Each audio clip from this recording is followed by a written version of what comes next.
जय माता दी, नमस्ते, प्रणाम। आप सभी लोग का स्वागत अभिनंदन करती हूँ अपने चैनल रेणु पांडे 8891 पे। आज आप सबके बीच में बरहा सोहर गीत लेके आए हैं।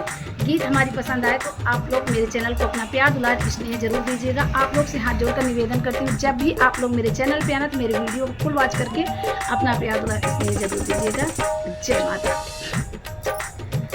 12 ही दिन के 12 हिया 12 हिया ना बीते हो ललना खिड़की के राहे पिया झाँक देखते मोहिया लागई हो ललना खिड़की के राहे पिया झाँक देखते मोहिया लागई हो।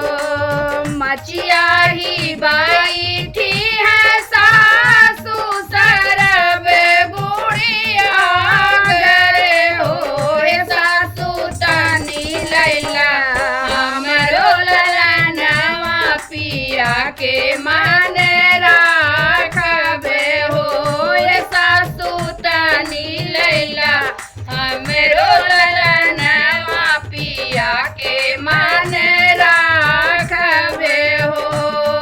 राम रोसैया तू गोतीन रग बुढ़िया गरे हो गोतीन तनी लैला हमरो ललनवा पिया के मन राखबे हो गोतीन तनी लैला हमरो ललनवा पिया के मन राखबे हो।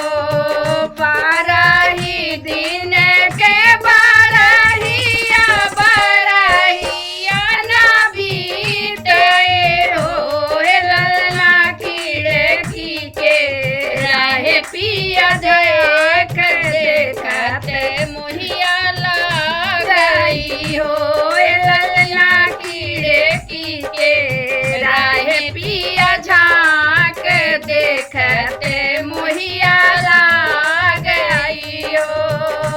सुपुली खेलते नदिया सरब बुढ़िया गरे हो नंदी तनी लेला अपना भतीजवा भैया के मन राखबे हो नंदी तनी लेला अपना भतीजवा पिया के मन राखबे हो।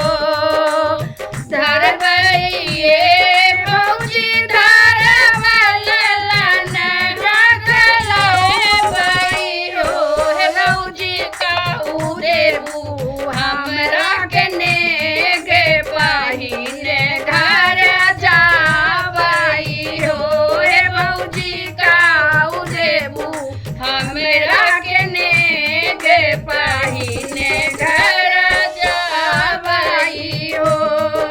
तुहाई मोरी नाना दिया तुहाई मोरी सब कुछ हो नंदी लेना ले तू हमर गहनवा भैया के घन राखबे हो नंदी लब धरे ले लो गहनवा भैया के मन राखबे हो।